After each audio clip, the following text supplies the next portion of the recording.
a committed group of pilots bring themselves wholeheartedly to a project, the work gets done. The Recreational Aviation Foundation came together like this 20 years ago, as a group of friends who decided that there needed to be something done to save airstrips in the backcountry and other out-of-the-way places.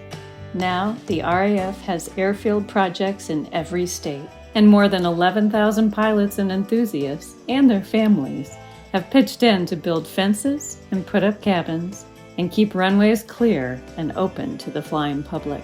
I joined in on an RAF work party for one of these airstrips in October at the Moose Creek U.S. Forest Service strip in central Idaho, flying in a Daher Kodiak 100 along with the volunteer pilots, as well as the camp's cooks and coolers full of food for a week.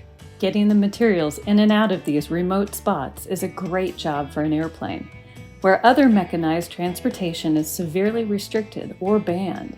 Airplanes can be in and out with little noise or other impact. That's one reason why the Kodiak manufacturer, Daher, stepped up to sponsor some of these projects in the Mountain West. Well, as you know, Daher built the Kodiak 100, the Kodiak 900. They are fabulous backcountry aircraft. They are capable of loading stuff. And our contribution to the Recreational Aviation Foundation is simply the fact that we are in Idaho. They are very much interested to preserve and conserve those strips in Idaho, Wyoming, Montana. And we believe that, the best way to help and the way we try to help is not to just come with cash contribution. There are other people that are much better and financially loaded to make that.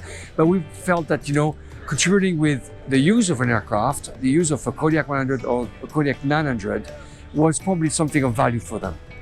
So do we have any difficulties and challenges? No, not for the Kodiak, come on. The Kodiak is a very capable, this is a big bear. This is a rugged aircraft. So we can go in and out those places. So the only challenge is, of course, we want to make it safe. And that is our number one priority.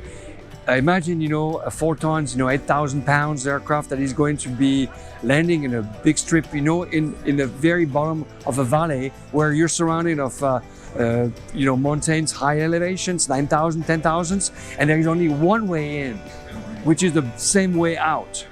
So you want to make sure that everything is done correctly, taking care of density, altitude, taking care of, the amount of load that you are carrying so that there is not excessive fuel on the aircraft, so that all of that is properly done.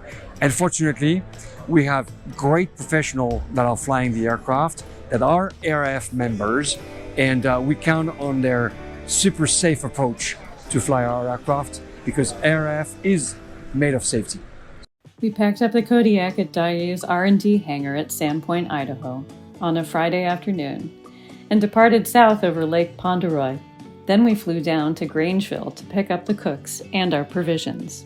After departing Grangeville, we flew up on the Selway River drainage to its confluence with Moose Creek as the sun came down behind us. There are 2 real nice grass runways at Moose Creek, one that dates back to the 1930s.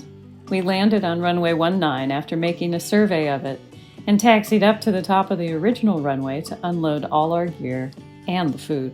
After an evening around the campfire making new friends, we tucked in for an early showtime the next morning. RAF President Bill McGlynn sorted us into ad hoc groups to tear down and replace up to 1,300 feet of fence that served as a corral for the horses and pack mules.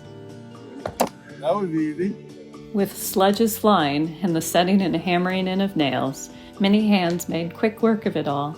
We had 600 feet done in a day. More camaraderie followed, and in the grand tradition of honest effort bringing people together, we all made new friends and renewed those friendships we'd had. We only stopped work when the group ran out of the materials hauled in by the short Sherpa and the Kodiaks.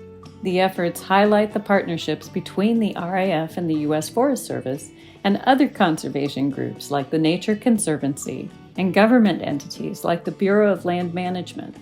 Without that cooperation, none of this saving of airstrips would happen.